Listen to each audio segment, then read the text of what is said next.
Eu digo que eu não sou transdisciplinar, eu sou indisciplinada, né?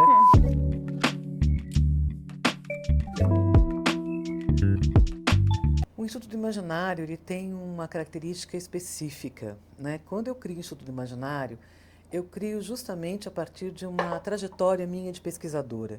Eu sou pesquisadora já há 30 anos, eu começo a pesquisar na década de 90, começo da década de 90, entro para a pesquisa oficial no cenário do Brasil, né? Junto ao CNPq, já em 2000, tem um grupo de pesquisa em estudos do imaginário na universidade há 20 anos, e esse perfil de pesquisadora me levou não só a ter um olhar mais interdisciplinar, mais transdisciplinar, ou seja, entender como hoje uma área de saber não pode se fechar às contribuições das áreas próximas, e acreditar piamente que o conhecimento só avança quando a gente consegue estabelecer essas pontes em várias áreas de conhecimento, em vários saberes, o que é muito difícil de se fazer, porque você estudar e aprofundar numa área já é complexo, né?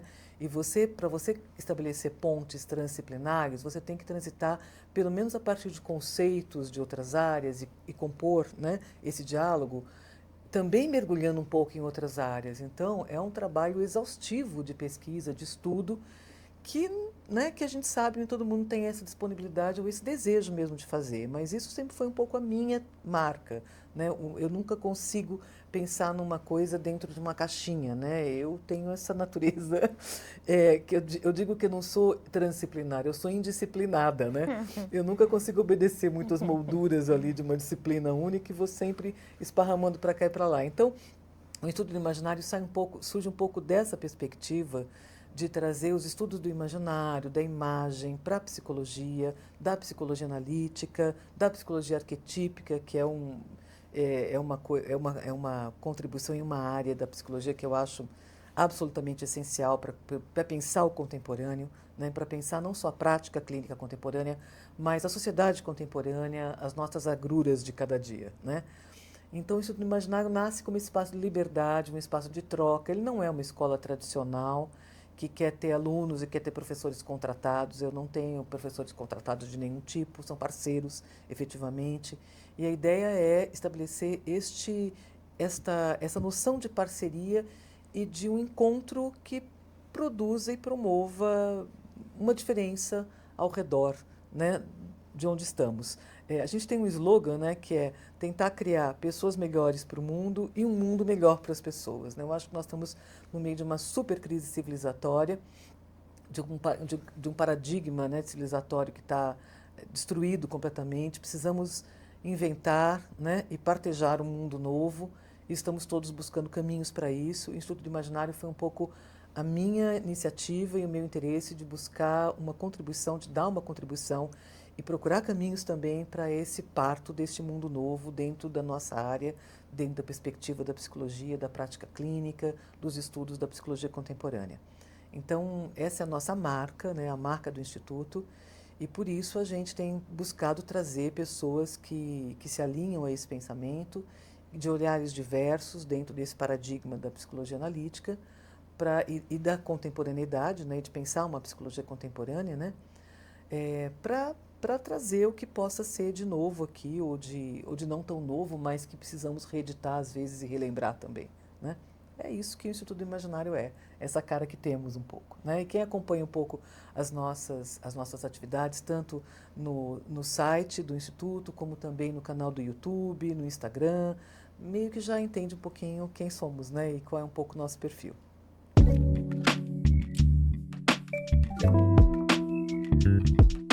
E a gente está aqui hoje para falar do Rizomas, do Programa de Aprimoramento em Prática Clínica, que surgiu de alguma maneira da nossa sensação e da nossa experiência, não só em supervisão, como através dos cursos, das aulas que a gente ministra, da ausência no campo dos estudos junguianos de um espaço específico para aprofundar a reflexão sobre a prática clínica, sobre o dia a dia nosso, ali, né, no setting analítico, e de todas as questões, as querelas que surgem nesse trabalho, tanto envolvendo a prática em si, como a dimensão ética, como a dimensão até mesmo dos domínios teóricos que a gente precisa também.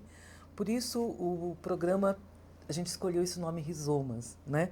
A ideia do rizomas é não só fazer e mostrar a rede rizomática que existe entre as ideias, entre as diversas contribuições possíveis, até de algumas outras áreas, para pensar aprofundadamente os temas que nos dizem respeito na prática clínica, como também para criar uma proposta da geração de uma rede realmente de conexões entre os alunos, os participantes e nós também, claro, envolvidas nisso, que participam desse programa.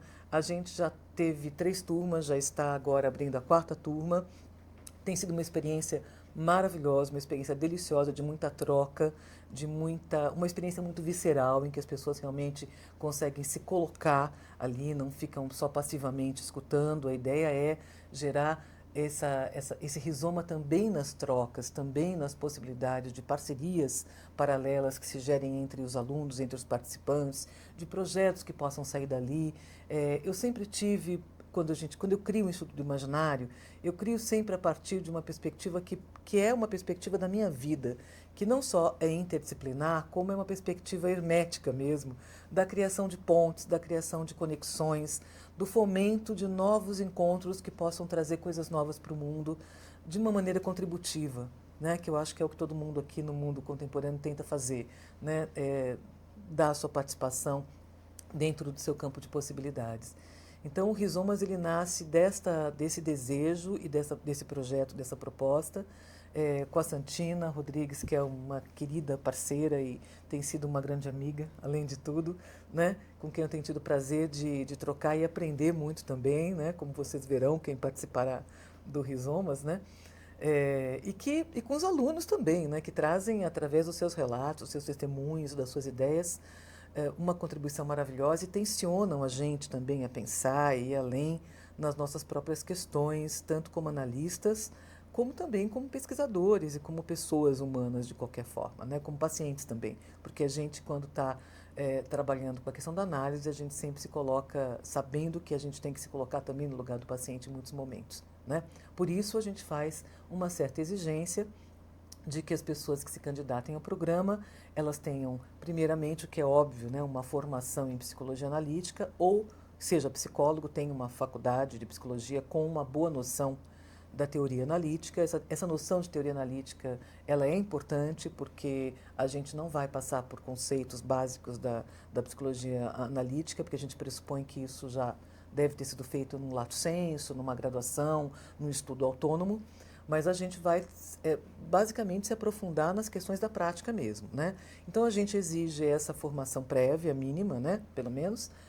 A gente exige que a pessoa esteja em análise, né? Esteja em terapia, porque são temas que mexem muito com todo mundo e a gente compreende que esse tripé entre conhecimento teórico, análise pessoal e a outra exigência que a gente tem, que é a supervisão, individual ou em grupo, né? Mas a supervisão é fundamental para que você esteja de alguma forma coberto e protegido, preparado o máximo possível para esse trabalho, que é um trabalho tão significativo e tão responsável também, em que a gente mexe com tantas dimensões de responsabilidade, que é a prática clínica.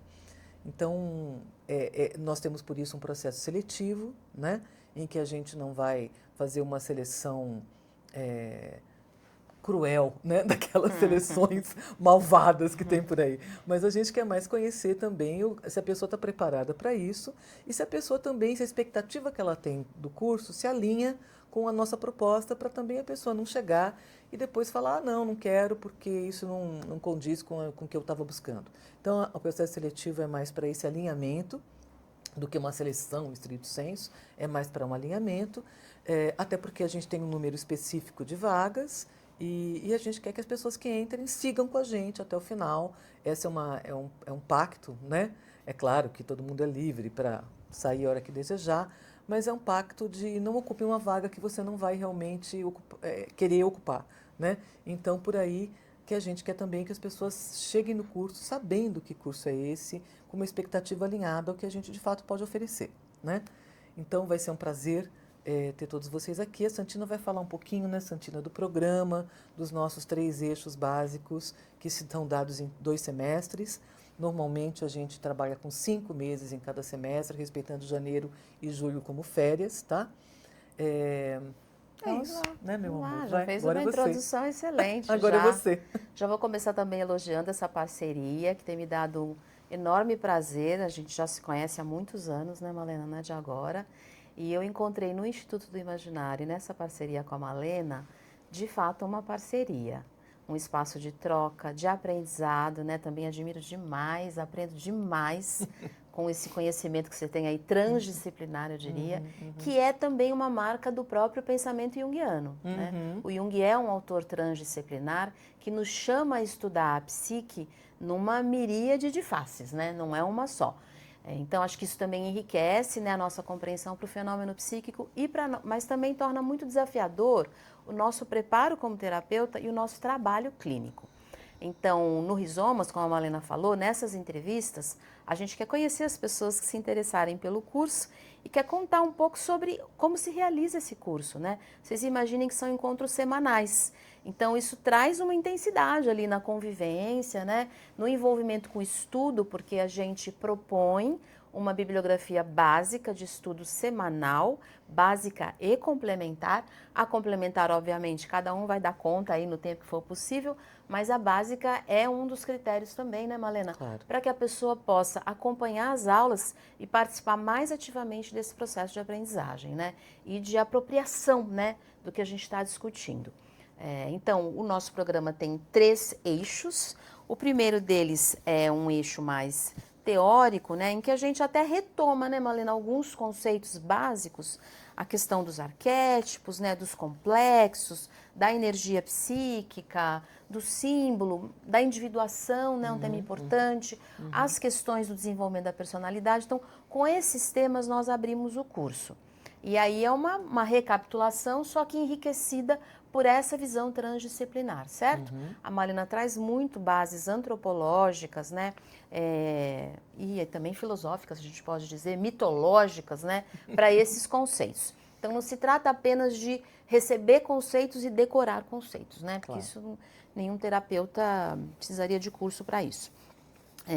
O segundo, e neste primeiro momento, né, a segunda parte do semestre, a gente dedica ao estudo das psicopatologias, psicopatologia 1 e 2. É bastante importante para a gente também familiarizar os terapeutas do aprimoramento com essas categorias ou formações clínicas, como a gente pode chamar. Nós começamos com a questão das neuroses, psicoses, perversões e do transtorno borderline. Há, obviamente, muitas outras psicopatologias contemporâneas que a gente não vai dar conta de cobrir no curso, mas ao falar destas construções psicopatológicas, a gente consegue também oferecer certas referências bibliográficas, teóricas, para se pensar outros quadros, por exemplo, as dependências, o autismo e os transtornos alimentares, né? Nós não vamos entrar nesses temas propriamente, mas a gente oferece referências. Num segundo momento, né, as psicopatologias 2, a gente vai estar falando de fenômenos narcísicos regressivos e outros estados regredidos narcísicos, notadamente da depressão, diferenciando os quadros de depressão da melancolia. A gente entende, né, que na cultura geral, na contemporaneidade, há uma indiscriminação em relação a esses termos. Fala-se de depressão como se fosse melancolia e vice-versa. E não são a mesma coisa no sentido do manejo clínico. Então, para compreender, diferenciar e cuidar das pessoas, né, que possam estar sofrendo uma depressão, é muito importante diferenciar isso também dos seus aspectos melancólicos. Tudo isso também, muitas vezes, vai dar aí margem para a gente fazer pontes com a questão da clínica do suicídio, mas nós não vamos entrar profundamente, porque não dá tempo no curso, né? E com isso, né, a gente fecha o semestre, o primeiro semestre, discutindo também a questão da interdisciplinaridade. Então, a relação dos psicólogos, psicoterapeutas com psiquiatras é dada na clínica, né? Especialmente nos tempos que nós vivemos. Há um sofrimento psíquico intenso, generalizado, né, da população. As pessoas já chegam ao consultório muitas vezes medicadas e com diagnósticos, então os terapeutas precisam conhecer esses diagnósticos e pensar eticamente, de que lugar conseguem se sentir seguros para essa troca interdisciplinar. Nós temos no modelo de saúde no Brasil, saúde mental, ele mimetiza muito o modelo médico americano, onde você tem o médico como uma figura que se destaca, inclusive hierarquicamente, como uma figura de poder. Não é à toa que no Brasil a gente tem, por exemplo, o famigerado ato médico, né? E isso muitas vezes interdita, né, a presença do terapeuta, do psicólogo, com mais espontaneidade e mais liberdade no seu trabalho nesse diálogo com o psiquiatra. Isso é muito importante porque nós também, muitas vezes, temos que falar com familiares. Então, esse trânsito, né, interdisciplinar, a gente também vai contemplar no nosso primeiro semestre. No segundo semestre, a gente vai para eu digo assim, o miudinho da clínica, né? Do dia a dia da clínica. São questões que, principalmente no campo junguiano, não são contempladas nos cursos de especialização, porque os cursos de especialização, eles dão conta das questões teóricas. E tá tudo certo, né? Claro. É um curso lato sensu. Claro. Muitas vezes essas questões do miudinho do dia a dia da clínica são apontadas para serem discutidas em supervisão. Mas nós, então, resolvemos criar um módulo, né, um eixo, que trata, por exemplo, das entrevistas iniciais, dos acordos terapêuticos, o que significa entrar em análise, o que diferencia uma psicoterapia de uma análise, as questões do fim da análise, dos sentimentos de fracasso do analista em casos de desistência, que também acontecem muito na clínica, né? O manejo clínico, a transferência, a contratransferência, que na psicologia junguiana, como disse o Jung, é o alfa e o ômega de qualquer processo conduzido para um aprofundamento de fato significativo na vida dos pacientes, as questões do silêncio e da resistência na análise, os impedimentos, fracassos e renúncias. Então, esses temas compõem o segundo eixo do curso e a gente vai para o terceiro. O terceiro a gente vai pensar na imaginação e o corpo na análise. Então, voltamos aí, né, para falar da clínica e também para referências teóricas, para pegar uma referência fundamental na psicoterapia junguiana, que é a imagem. Seja a psicologia analítica na escola clássica ou arquetípica, a questão da imagem é fundamental.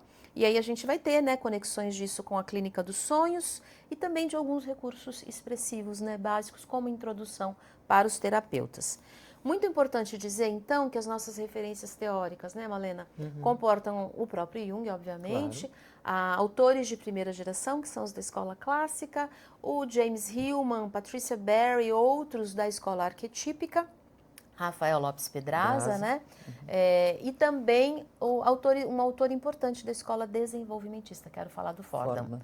Acho que o Fordham é um autor que, infelizmente, ainda não foi traduzido suficientemente no campo junguiano brasileiro. Ele é um autor inglês, né? Acho que quem não conhece precisa conhecer. É um autor que fundamenta muito uma compreensão teórica para situações, né, de sofrimento ligados a traumas, assim como o Cauched, né? Então, é uma clínica que fala de estados muito regredidos ou pré-verbais de estruturação do self e do ego.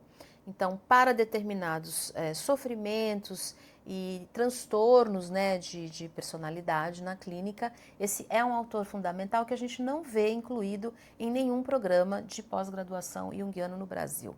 Tá? É uma referência muito importante. Para isso eu vou trabalhar com alguns textos traduzidos, nos quais também estou trabalhando nas traduções, né? Algumas referências. A gente só tem um livro traduzido dele, que fala do desenvolvimento da personalidade, do ego e do self, que é A Criança como Indivíduo. Tá? Mas nós temos muitos textos do Fordham que falam das questões de transferência, contratransferência e aspectos, então, pré-verbais de experiências psicológicas, né? Antes do desenvolvimento do ego. Isso que eu estou chamando de pré-verbais, né? Pré-lógicas no sentido egóico, tá? E tudo isso é bastante fundamental para o manejo na clínica de situações que trazem pessoas em estado de sofrimento intenso e muito regredidos. A própria depressão, muitas vezes, né? Não são pessoas... às vezes você vai ter uma pessoa neurótica com quadro de depressão importante, mas você tem pessoas que têm outras estruturas clínicas que apresentam depressões e que a gente vai ter que olhar por outra via, tá? Essa depressão. Então, em linhas gerais, esses são os eixos temáticos do programa, né, Malena? Sim. O curso 2026 vai acontecer nas sextas-feiras de manhã, Sim. né? Das 9h30 ao meio-dia e meio. E como eu já falei, né? Começa em fevereiro e a gente vai até dezembro, claro, com as férias de julho. Mas é uma trajetória intensa e muito gostosa, né, Santina? Sim, sim. Nem sempre a gente faz coisas que a gente chega ao final e fala, puxa, que legal ter feito isso, que gostoso, quero continuar fazendo, né? E eu acho que o Rizoma está sendo essa experiência muito boa nesse Sim, sentido. experiência Né? de quero mais, né? De quero mais, Acho exatamente. que os próprios alunos têm tido essa experiência. Aham. A gente tem ficado muito feliz, né, com a Sim, resposta sim. deles às propostas de seminários clínicos. Acho que é legal falar isso também, né? Sim, eles se comportam como parceiros mesmo, né? Isso é que é muito bacana. Né? A gente não quer clientela, entendeu? Sim. A gente quer parceiros, entendeu? Isso é muito bacana. Né? E nos estudos que eles fazem, né, Malena, uma coisa que eles têm reportado para a gente que é muito rico é que eles têm se sentido mais apropriados Sim. por terem uma oportunidade de estudar a fundo num grupo, a parte dos encontros, das aulas, né?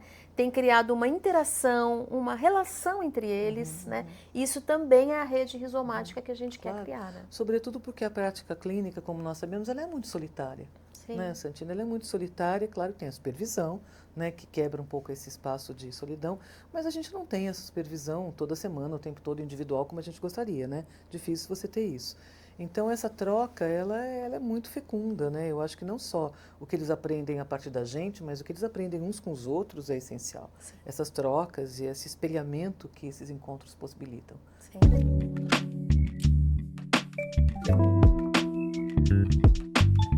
Bom, acho que é importante também ressaltar o pioneirismo do Rizomas no campo junguiano. Né? Existe já um curso de aprimoramento em psicoterapia junguiana ligado à PUC de São Paulo. Ele dura de 2 a 3 anos e tem outras propostas, né? Não passa por onde nosso curso passa. Mas no campo junguiano, mais ligado assim às pessoas que estão buscando, né, uma especialização mais focada de fato em compreensão do manejo clínico, o programa do Rizomas é o primeiro que a gente conhece no Brasil, que eu saiba. Com certeza. Né? Obviamente, há muitos grupos de estudos no campo junguiano, é isso, inclusive, que caracteriza o campo de estudos junguianos. Que é ótimo, para além das instituições, né? É ótimo, né? Mas eu acho que como um programa sistematizado, organizado, para pensar as questões da análise, as questões estruturantes de uma análise, de como conduzir uma análise, o Rizomas tem essa marca de ter sido o primeiro a oferecer, e eu fico muito feliz com isso, que estão fazendo e vivendo isso junto com a Malena. Esse programa é fruto da nossa experiência clínica, sim, né, Malena? Sem dúvida. De décadas agora. De décadas. 30 anos que eu estou formada, né? E também da nossa observação como supervisoras, onde a gente vê justamente os terapeutas muito desamparados. Sim, sim. Para ter compreensão e referências que ajudem eles a conduzir essa prática clínica com mais segurança. É claro que a prática clínica é sempre muito desafiadora, Sim. Ela é sempre muito inaugural. É um terreno pantanoso, né? Terreno a gente sabe pantanoso, disso. Mas se você tem referências que te ajudam a se sentir seguros, né, de por onde ir, isso faz toda a diferença. Uma outra palavrinha-chave que a gente usa no nosso programa é ajudar os terapeutas a terem uma prática autoral. E eu fiquei muito feliz outro dia numa das aulas, porque uma colega do Rio começou a falar sobre o que a gente podia entender por autoral. Né? E a gente falou um pouquinho mais a fundo disso, né? Porque para você ser autoral, e isso vários artistas e cientistas vão mostrar pra gente, você precisa dominar muito bem, conhecer muito bem as tradições. Né? Então, autoral não significa ser, né, maluco beleza, com todo respeito ao nosso querido Raul. Nonsense. Né? Às vezes o maluco beleza é legal, mas não na clínica. Não, a clínica é no lugar dele. Para você ter condições de fazer a sua clínica de um modo autoral, que envolve, obviamente, sempre a personalidade do terapeuta, por isso Jung ressaltou tanto a importância fundamental da análise de data, né? Da análise do analista, você precisa ter conhecimento para poder fazer, né, muitas vezes, então, ter esse jogo aí e um manejo mais autoral.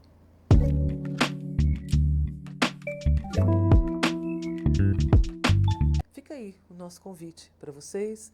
No site nós temos os dados todos, deve ser colocado aqui abaixo o link para todos os dados completos de inscrições. Nós sempre temos um número de bolsas que a gente dá específico, normalmente em torno de 10% as bolsas das inscrições a gente dá, tem um critério que está lá explicitado, os valores, os horários certinhos, datas, está tudo lá. Então, quem quiser mais informações, busque ali que lá está tudo colocado pontualmente. E venham, né? Venham. Sim. Venham. Venham para a gente no Rizomas, para compor essa rede também. Né? Muito obrigada.